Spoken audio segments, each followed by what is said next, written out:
출근길 뉴스를 종합해드립니다. 깊이 있는 뉴스 YTN FM 출발 새아침. 신율의 출발 새아침 3부 순서 시작합니다. 올가을 미세먼지 농도는 비교적 낮은 편이었다고 하죠. 이것은 전적으로 바람 방향, 그러니까 북서풍 덕분이었다고 하는데요. 이 바람이 불어서 한반도의 미세먼지를 바깥으로 밀어냈기 때문이라는 겁니다. 미세먼지로 한 해 동안 사망하는 사람의 숫자가 전 세계적으로 700만 명에 달한다고 하는데요. 그래서 단순히 바람만 불기를 바랄 것이 아니라 우리의 자체적인 노력도 기울여야겠고요. 또 미세먼지 중에는 중국 쪽에서 오는 경우도 드물지 않은 만큼 지금의 상황을 개선하기 위해서 중국의 성의 있는 조치도 요구해야 할 겁니다. 신율의 출발 새아침 3부 순서, 먼저 광고부터 듣겠습니다.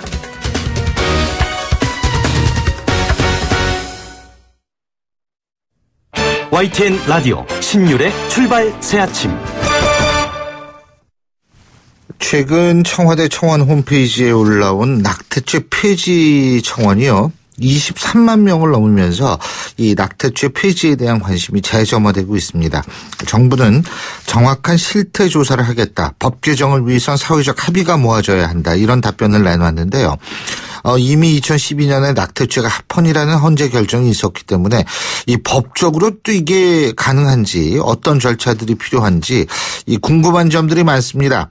헌법재판소 헌법연구관을 지내신 분이죠. 노희범 변호사 전화 연결해서 직접 얘기 들어보겠습니다. 노 변호사님 안녕하십니까? 네, 안녕하세요. 지금 현행법에 의하면 낙태하면 무조건 처벌받는 거죠? 그렇습니다. 일정한 모자보건법상의 예외 사유에 해당하지 않으면은 성폭력 때문에라든지 이런 예외가 있는 거죠. 그렇습니다. 이제 우리가 통상 낙태죄 그러면은 모든 낙태를 다 처벌하는 것으로 아는데 그렇지는 않고요. 임신 6개월 미만의 경우에 그 정신장애나 신체 질환이 있는 경우, 또 모의 생명이나 건강에 그 위험이 있어서 그 위험을 제거할 필요가 있는 경우, 그다음에 범죄 행위로 인해서 강제로 임신된 경우에는 예외적으로 낙태가 허용되고 있습니다. 근데 그 이외의 경우에 낙태를 하면은 이제 이 처벌을 받는 거죠. 그죠? 네, 그렇습니다. 그렇군요. 근데 지금 낙태죄를 폐지해야 한다라는 그런 주장을 하는 분들 같은 경우에는 이게 꼭 그런 경우 아니더라도 낙태를 허용해야 한다 이런 얘기죠, 그러니까. 예, 그렇습니다.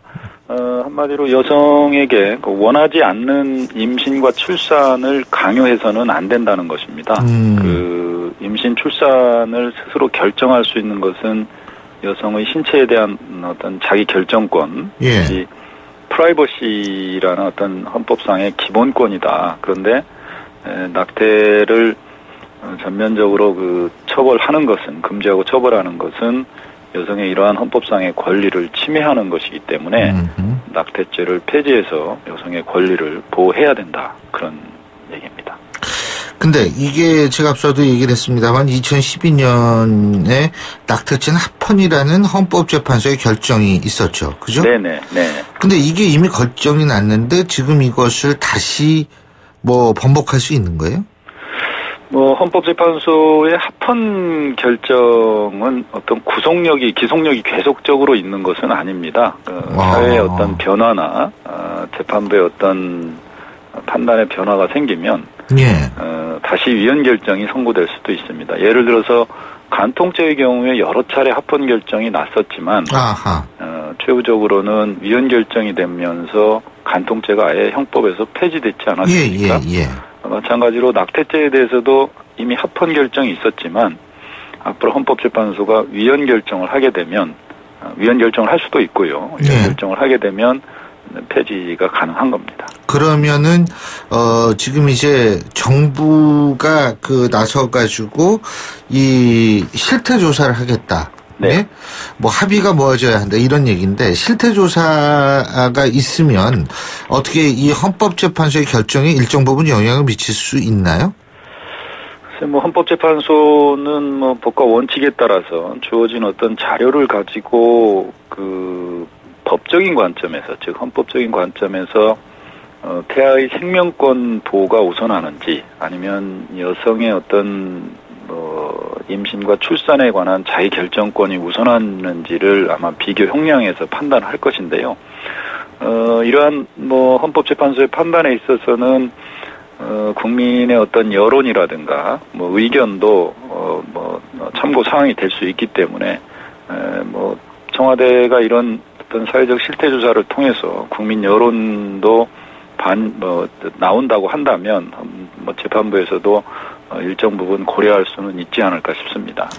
근데 이게 헌법재판소에서 다시 이것을 심의하기 위해서는 누군가 이게 헌법소원을 또 내야 되는 거 아니에요? 그렇습니다. 이미 지금 헌법재판소에 이 낙태죄에 관한 형법 규정이 위헌 심사가 청구되어서 지금 심리 중에 있는 것으로 알고 있습니다. 예. 지금 이미 심리 중이군요. 네네. 그러면은 그거는 언제쯤 결과가 나와요?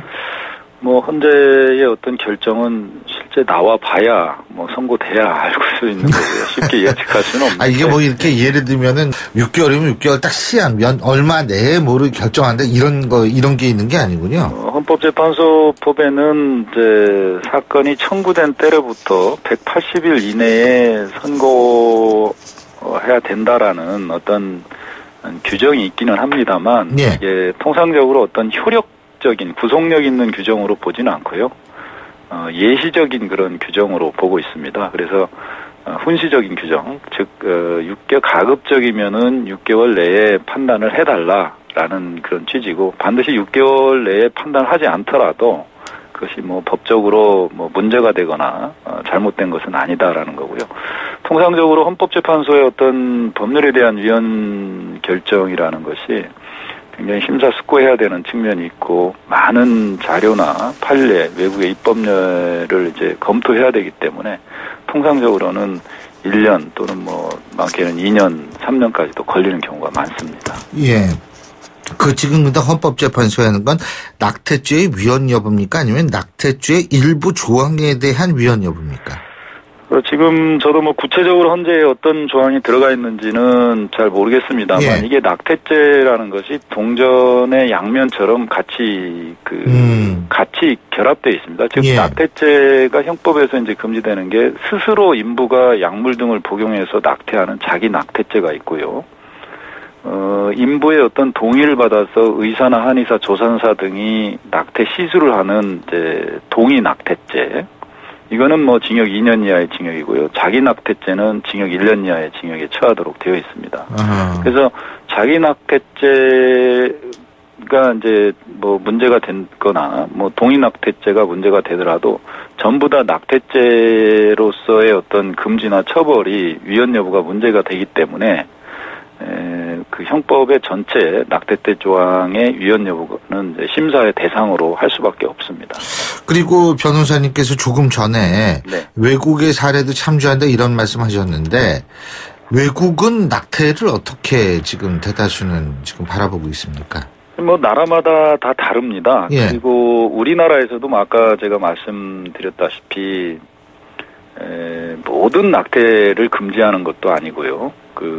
일부 예외적인 사유의 경우에는 허용을 하고 있고요. 예. 다른 나라에서도 어떤 나라든 모든 낙태를 전부 허용하거나 어떠한 경우에도 허용하지 않는 그런 경우는 예는 없고요. 임신의 어떤 시기에 따라서 예를 들어서 이제 의학적으로 보면 임신 1주부터 12주까지를 임신 초기라고 합니다. 예. 임신 초기에는 태아가 어떤 독자적인 생존 능력이 없는 때이기 때문에 비교적 자유롭게 낙태를 허용하는 그런 나라가 많이 있습니다. 예를 들어서 미국이라든가 유럽의 일부 나라 등. 근데 임신 24주 이후, 즉 6개월 이후에는 태아가 독자적인 생존 능력을 갖추는 때고요. 그 이후의 낙태 시술의 경우에는 모체의 어떤 건강에도 생명에도 굉장히 위험을 초래하게 됩니다. 그래서 대부분 임신 중기 이후 24주 이후에는 대부분의 나라들은 낙태를 좀 금지하는 그런 경향이 있고요. 24주 미만의 경우에는 또 나라에 따라서는 12주 미만의 경우에는 좀 자유롭게 허용하거나 예외적인 경우만 이제 허용하는 이런 경우로 나눠지고 있습니다. 예. 근데 이게 이제 만일 말이에요. 헌법재판소가 이번에 이제 낙태 문제에 대해서 위헌 여부를 심리를 하고 있다면 여기서 이제 뭐 이 위헌 결정이 나오면 이 낙태 조항은 이제 바로 폐지가 되는 거죠?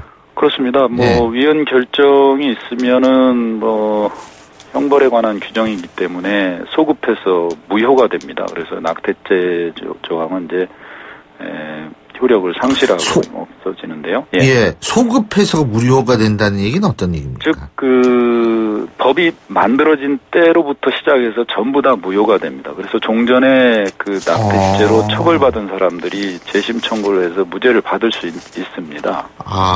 그게 바로 형벌에 관한 위헌 결정이기 때문에 그렇고요. 일반적인 법률은 장래적으로 효력이 있습니다. 그 위헌 결정이 있는 날로부터 효력을 상실하는데 형벌에 관한 규정은 소급해서 효력을 상실합니다. 다만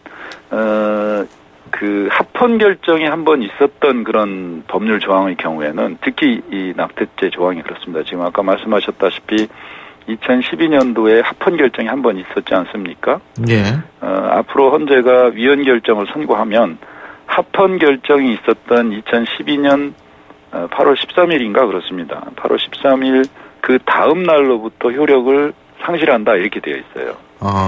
그래서 만약에 헌재에서 위헌 결정이 나면 2012년 8월 14일 이후 낙태죄로 처벌받았던 사람들은 다시 재심을 청구해서 무죄를 선고받을 수 있게 됩니다. 그렇군요. 네.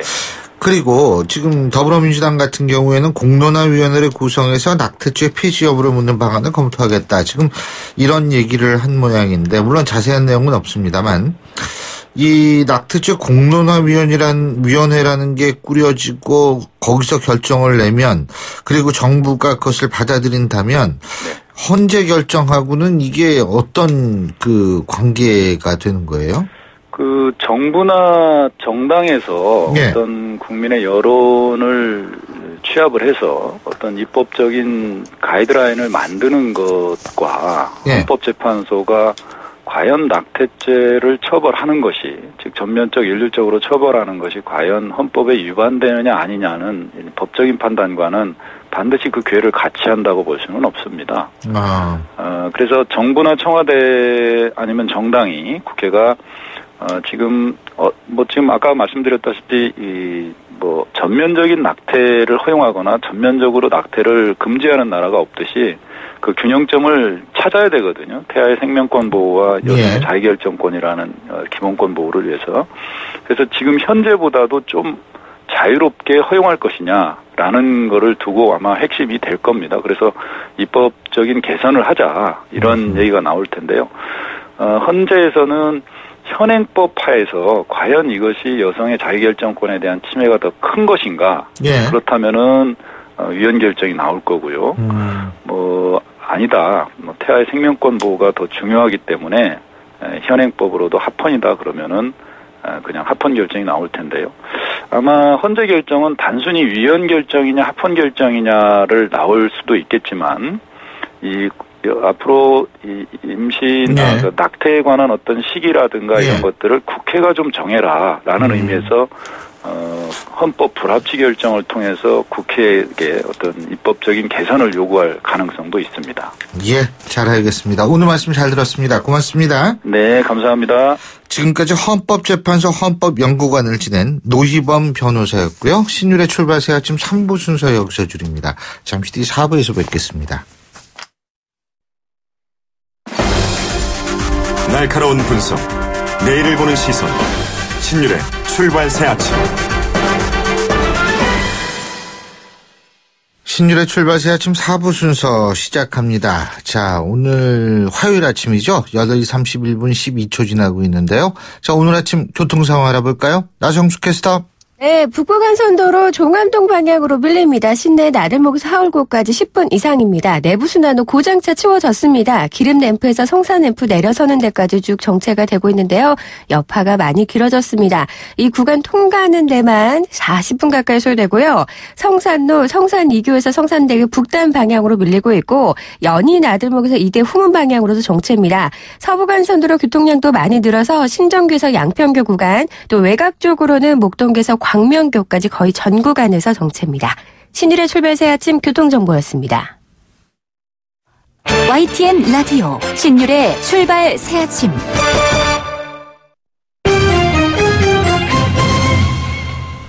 경제 뉴스 알아보겠습니다. 오늘도 한국경제TV의 신동호 기자 전화 연결합니다. 안녕하십니까? 네, 안녕하십니까?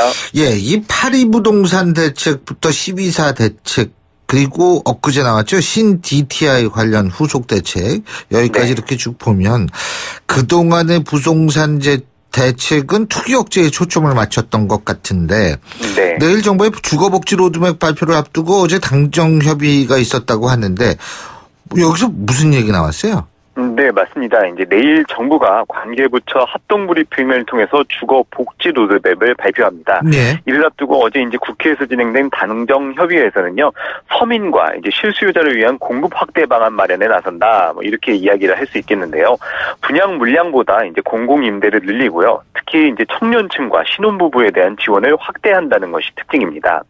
우선 이제 무주택 서민에게 공공임대 65만 가구를 비롯해서요, 총 100만 가구의 주택을 공급하겠다고 했는데요. 이 가운데 5분의 1은 집이 없는 39살 이하 청년층들의 몫입니다.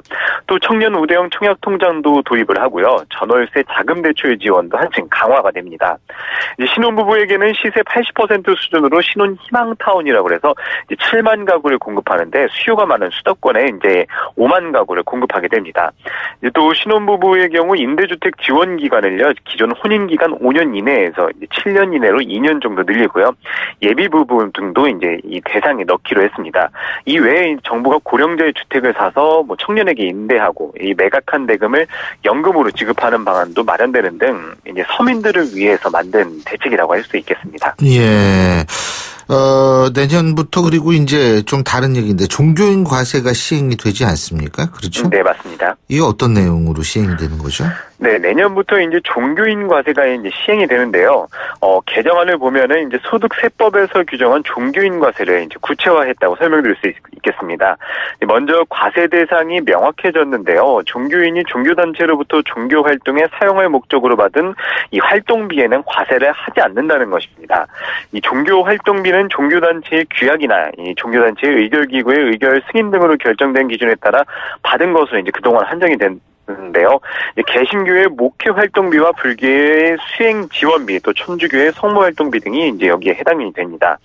이 종교인 소득의 범위는 종교인이 소속 종교단체로부터 받은 소득으로 한정했습니다. 이 법인이 아닌 종교단체 소속 종교인도 이제 과세 대상이 될 수 있도록 범위를 확대한다는 내용입니다. 이 종교인들이 우려했던 세무조사 문제는 범위와 절차가 다시 정해졌는데요.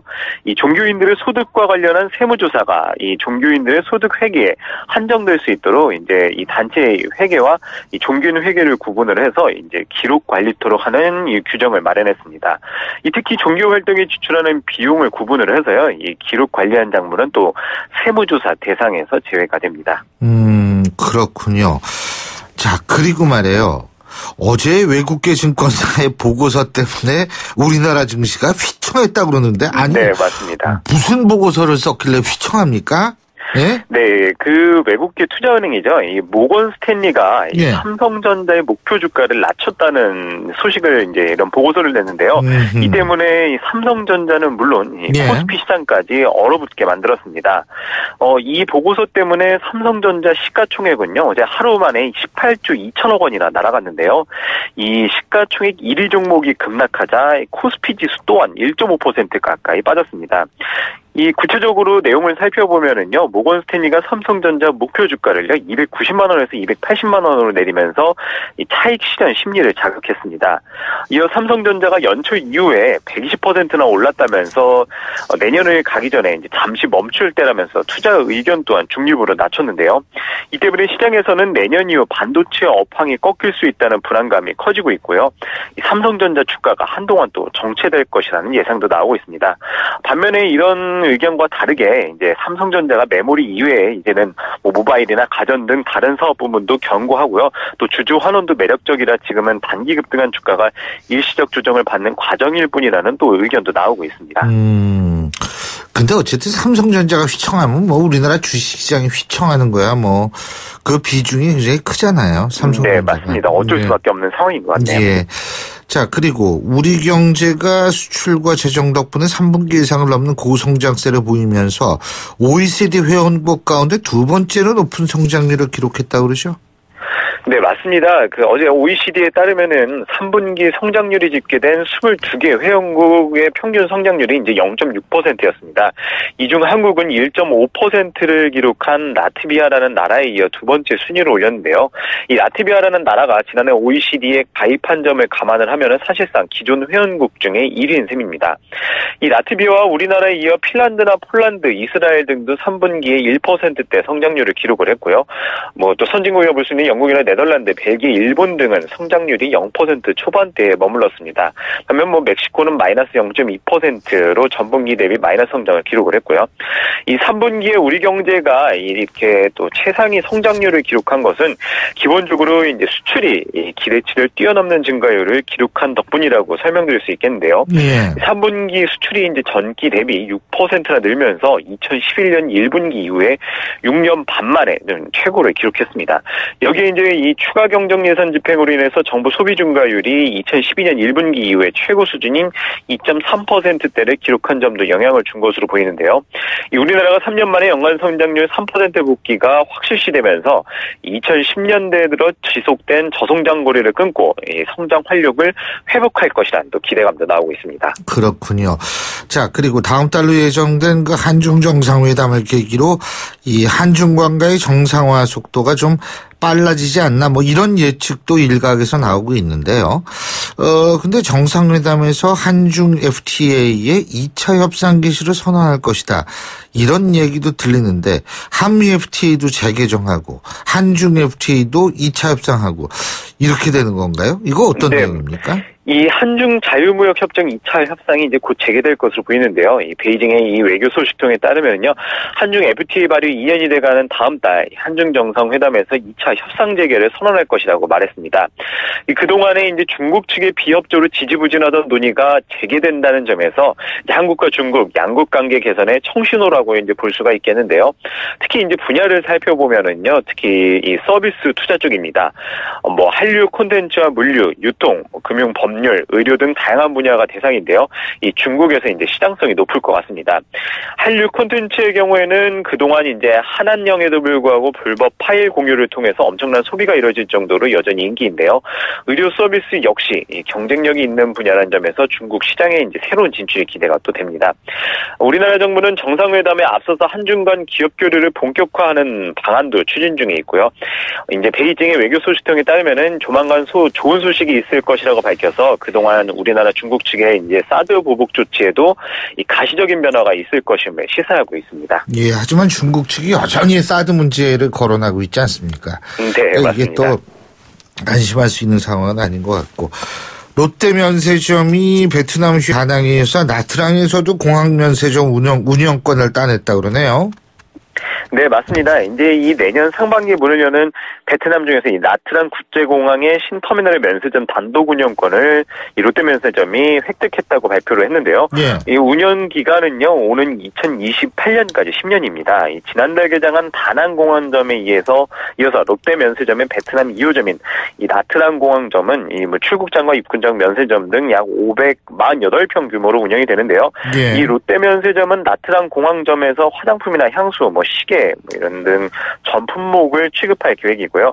이 10년간 매출을 약 한 7천억 원 정도로 예상을 하고 있습니다. 이 동양의 나폴리로 불리는 나트랑이 이제 베트남 중부 지역의 최대 관광지로 꼽히고 있는데요. 이 살펴보면 지난해 외국인 관광객이 약 120만 명이 방문한 데 이어서 올해 상반기에만 100만 명의 외국인 관광객이 이제 다녀갈 정도로 인기인 곳입니다. 이 롯데 면세점이 공항 면세점 이외에 나트랑과 다낭 시내 면세점에도 이제 적극 추진할 계획이고요. 하노이라든지 호찌민 등 베트남 주요 도시에도 이제 추가 출점을 검토 중에 있는 것으로 알려졌습니다. 예, 오늘 말씀 잘 들었습니다. 고맙습니다. 네, 감사합니다. 예, 지금까지 한국경제TV의 신동호 기자였습니다.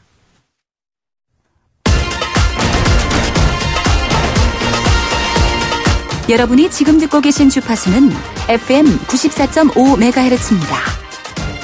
YTN 뉴스 FM.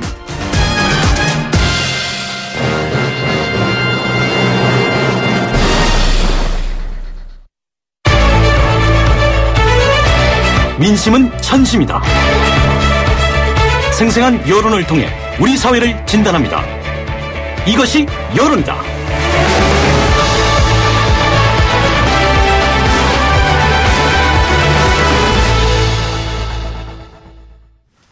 예, 나라 밖으로는 소비자 천국이 되는 기간인 블랙 프라이데이하고 사이버 먼데이가 미국에서 있었죠. 중국에서는 이달 초 세계 최대의 할인 축제라고 불리는 알리바마의 광군제가 있었습니다. 그리고 국내로 눈을 돌리면 한 주 연기됐던 수능이 실시됐는데 또 이게 불수능이다 이런 얘기 나오고 있죠. 그렇지만 이 모든 상황 속에서도 지진 공포가 완전히 사라지지 않고 있는데요. 과연 우리 국민들 이 지진에 대해서 어느 정도의 경각심을 지니고 있는지 이것이 여론이다. 오늘도 여론조사 전문기관이죠. 리서치앤리서치의 배종찬 본부장과 함께 알아보겠습니다. 어서 오십시오. 안녕하십니까. 예. 자, 이 지진 말이에요. 네. 이게 근데 우리가 워낙 많은 위기를 겪다 보니까 또 이게 막 지진에 대한 공포를 막 느꼈다가 또 이게 또 금방 있는 거 아니지 이런 걱정도 되는데 이번 포항 지진을 몸소 느낀 사람이 생각 이상으로 많은 모양이더라고요. 그렇습니다. 먼저 수험생들이 대단했다. 이 23일 수능을 치르면서 이 지진에 대한 두려움에다가 또 이게 물수능이 아니라 불수능이었습니다. 글쎄 말이에요. 정말 이 수험생들이야말로 위대한 것 아니었나. 예. 두 가지의 난제를 다 극복해낸 우리 수험생들의 모습으로 보여집니다. 근데 말씀하셨던 대로 우리가 불과 2주가 되지 않았는데도 이 지진 관련 여론이 급 냉각되는 분위기 아니겠습니까? 예. 이래서는 안 된다라는 것이죠. 이 여전히 그 공포감 가라앉지 않고 있는데 이 정치권의 너무 많은 이슈로 인해서 이 지진에 대한 경각심, 대응 태세가 사라져서는 안 될 것으로 보여집니다. 그만큼 지진에 대한 두려움이 큽니다. 이 한국갤럽이 자체 조사로 지난 21일부터 23일까지 실시하고 24일 발표한 조사 전국 1,001명, 이 휴대전화 RDD 조사 표본오차 95% 신뢰 수준 플러스 마이너스 3.1%포인트 성연령 지역 가중치가 적용됐고요. 응답률 18%. 자세한 사항은 오늘 이 정당 지지율까지 포함하고 있기 때문에 중앙선거론조사 심의위원회 홈페이지에서 확인 가능합니다. 이 현재 살고 있는 지역에서 이번 지진으로 진동 을 느낀 적이 있는지 물어봤는데요. 이 지진 발생 지역인 포항으로부터 가까운 대구 경북에 살고 있는 응답자는 10명 중 무려 9명 정도가 지진을 느꼈다고 답변을 했습니다. 그 다음으로 이 부산, 울산, 경남 지역 거주자들도 10명 중 7명 이상이 진동을 감지했다는 것인데 이 주목할 결과는 영남권을 제외하고는 대전, 세종, 충청. 그러니까 이 충청권에서 10명 중 6명이 지진을 감지한 것으로 나타났거든요. 이 충청이 유난히 더 높은 이유가 뭘까요? 그래서 이 충청이 다른 지역보다 지진을 감지했다는 응답이 높은 이유가 실제로 느꼈을 수도 있겠지만 그만큼 심리적 이유가 더 커 보이기 때문이거든요. 그렇다면 이 지진 트라우마에 대한 충분한 진단과 대비가 필요해 보입니다. 그렇군요. 서울에서도 저 같은 둔감한 사람은 못 느꼈지만 또 예민하신 분들은 많이 느끼고. 그러니까 저도 자꾸 못 느끼고 있습니다. 큰일입니다. 그렇죠. 왜냐면 우리들은 못 느끼게 생겼어요. 생긴 것도. 네. 정말. 네. 예, 근데. 지진계를 옆에다 갖다 놓고 있어야 되는 것 같기도. 진짜 이게 근데 이게 지진으로부터 안전한지 안전하지 않은지. 네. 이 지진에 대한 거주 안전도 이거가 중요하거든요. 이게 사실 진짜 불안하게 만드는 게 이 부분이거든요. 너무 중요합니다. 네. 지난해 9월입니다. 이 규모 5.8의 경주 지진 역대 1위입니다. 이 올해 얼마 전이었죠. 이 포항 지진 5.4 역대 2위입니다. 예. 이 예측 불가능한 이 재난의 공포심이 더 커져가고 있는데요. 현재 살고 있는 지역이 지진으로부터 안전하다고 생각하는지 안전하지 않다고 생각하는지 물어보았습니다. 이 안전하지 않다는 전체 응답이 절반이 넘는 52%로 나타났습니다. 이 노후시설 등 시설 안전에 대한 수시 점검이 필요하다는 것이거든요. 그래서 길을 지나가든 아니면 자동차를 운전하든 좌우로 보이는 노후시설 건물의 속에 불안해질 수밖에 없는 것입니다. 바로 이 부분에 대한 대응이 필요하다는 것인데 특히 지진 발생 지역으로부터 가까운 대구 경북 지역은 거주지가 안전하지 않다는 의견이 무려 74%, 부산, 울산, 경남은 69%나 됐거든요. 이렇게 되면은 지나친 심리적 반응이 아니냐라고 이 과민한 반응이다라고 볼 수도 있겠지만 지진을 체감했던 응답자들이 더욱 불안해한다는 점이거든요. 그렇다면 우리도 일본처럼 국민 안심 프로그램, 지진이 일어났을 때 심리적으로 우리가 어떻게 동요되지 않는가, 이 부분에 대한 작동과 준비도 반드시 필요해 보입니다. 그렇군요. 그리고 이제 가장 중요한 게 우리가 지진에 대해서 얼마나 알고, 그러니까 지진이 일어났을 때 우리가 어떻게 해야 되느냐, 이런 거 아는 건데 말이에요. 어린이대공원 우리 배종찬 본부장님 어디 있는지 아시죠? 어린이대공원 알죠. 어린이대공원 네네. 건국대 세종대 건너편에 있는 그렇습니다. 거예요. 바로 옆에 뭐 어른공원이 있는 건 아닙니다. 어린이대공원. 네. 그렇습니다. 근데 그 바로 옆에 뭐가 있냐면 어른공원은 없는데 이 옛날에 우리 애들을 어렸을 적에 한번 데리고 간 적이 있는데 소방방재청이 하는 그렇습니다. 네. 실습이 아니라 체험관. 체험관입니다. 거기를 가보면 이 지진의 강도에 따라서 어떻게 얼만큼 흔들리는지 어떻게 대처해야 되는지 이런 걸 실제로 교육시키는 그런 게 있었어요, 옛날에. 요새 있는지는 제가 확인 안 해봤습니다. 네, 유사한 장소는 있을 것입니다. 그렇죠. 네. 그런데 바로 그 부분인데 이 재난 안전대처법 이거 알고 있는 사람이 얼마나 돼요? 그래서 저는 이 여론조사를 할 때 얼마만큼 질문을 또 구체적으로 할 필요가 있느냐는 부분인데 안전대처법 알고 있느냐.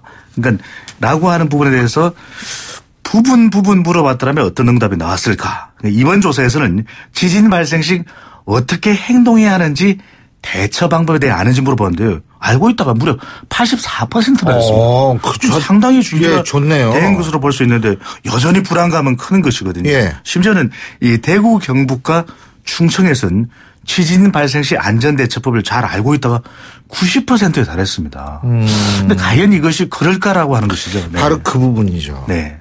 그러니까 이게 잘 알고 있다라는 게 그렇게 알고 있다고 생각하는 건지 실제로 잘 알고 있는 건지 이 부분은 이제 좀 구분을 해야 되는 거 아니에요? 네. 그래서 이걸 살펴보면 어떻게 묻느냐에 따라서 응답이 달라질 수 있는 것이 예상 수치보다 안전대처법을 잘 알고 있다고 응답한 비중이 매우 높지 않습니까? 네. 이것이 지진 관련 뉴스를 집중적으로 일정 기간 동안 많이 접한 역량으로 보여진다라는 것입니다. 이 방송 또는 온라인을 통해서 지진 관련 정보 지난 한 주간 얼마나 많이 접했습니까? 그러다 보니 내가 알고 있겠지라고 하는 반응이었을 가능성도 높다라고 하는 것인데 기상청 등 다른 기관에서 한 조사 결과를 보면 교육을 제대로 받았느냐 물어보면 매우 또 비율이 낮았습니다. 그러니까 교육을 받지 않고 잘 알고 있다라고 한다라는 것은 이것은 구체적으로 잘 알고 있다라고 하기 제대로 또 잘 알고 있다라고 하기 힘들다라고 하는 것이거든요. 그러니까 생각하고 있는 것과 실제 잘 대응하는지의 차이가 있을 거라는 것입니다. 그런 만큼 전 국가적으로 전 사회적으로 통용될 수 있는 지진 대응 공동 매뉴얼이 반드시 만들어지고 공유돼야 할 걸로 보여집니다.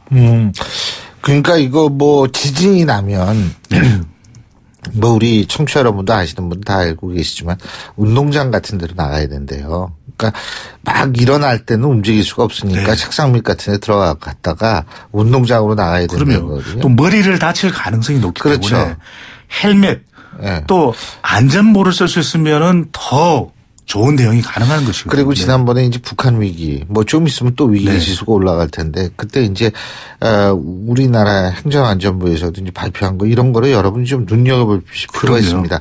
핵 공격이 있을 때는 지하로 가야 되지만, 화생방 공격은 위로 올라가야 되고, 이런 것들을 여러분들의 기본적인 상식으로 조금 아시는 게 전 중요할 거라는 생각도 드네요.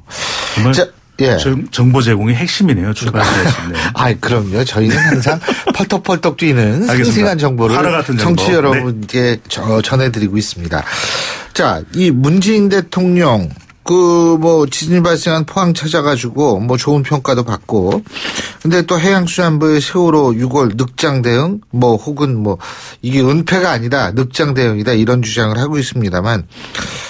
이런 거 상반되는 일들이 많이 벌어졌습니다. 자, 문재인 대통령의 국정 운영 지지율 어떻게 나타나고 있습니까? 네, 말씀하신 대로 온갖 악재가 나오고 있음에도 불구하고 대통령 지지율은 견고하게 유지가 되고 있습니다. 이 추석 연휴 이후 이 문재인 대통령의 70%대 지지율이 계속 유지가 되고 있습니다. 이번 조사에서는 72%. 이 대통령의 지지율 고공행진의 최대 견인차가 무엇인지 살펴보면 지역적으로는 호남 30대, 더불어민주당 지지층, 진보 지지층에서 문재인 대통령 90%를 넘거나 90%에 육박하는 높은 지지율을 받는 것이 고공행진의 이유로 꼽을 수가 있겠습니다. 호남과 젊은 층이요? 네, 그렇습니다. 예. 이 70%의 지지율을 좀 배분을 해보면 70% 지지율 중에서 3분의 2 정도는 더불어민주당 지지층과 겹치면서 견고한 핵심 지지 기반입니다. 여기서 추가적으로 플러스 알파가 되어 있는 부분을 살펴보면 이 지난 정부와 비교가 되면서 더 낫다. 라는 한 평가에다가 당장 만족스럽지는 않을지라도 앞으로는 더 나아지지 않겠느냐고는 이 기대감도 함께 반영된 것으로 보여집니다. 예. 근데 뭐 긍정평가, 부정평가 또 여기서 이유는 각각 있을 거 아니에요. 네. 그죠? 이 대부분 대체적으로 이 문재인 대통령이 아직까지 성과가 나타나지 않은, 성과를 보여주기는 아직 이른 시간이기 때문에 대통령의 국정 운영 스타일에 대한 높은 평가로 이어지고 있습니다. 이것이 또 지지율이 높은 이유인데 그만큼 또 대통령이 이 최근에 순방을 하기 전에는 바로 성수동 제하거리인가요? 여기서 신발을 몇 켤레 맞춤형을 주문했다. 상당히 수제화죠. 네. 상당히 또 소탈한 대통령의 이 에피소드가 소개되는. 원래 문재인 대통령은 진짜 소탈하죠. 네. 네. 그래서 이 긍정평가 이유를 살펴보면 이 적폐청산이라고 하는 정치적인 이유도 있지만 소통을 잘한다. 서민을 위한 노력을 한다. 최선을 다한다는 등의 이유가 골고루 나와 있습니다. 이 부정평가 이유를 살펴보면 역시 스타일을 또 꼬집고 있는 부분인데 가그사를 들춘다. 보복 정치 아니냐가 높았고요. 독단적 일방적이라고 하는 부정평가 쪽의 반응도 나타나 있습니다. 또 인사 문제도 중요한 부정평가 이유로 재등장하고 있습니다. 그렇군요.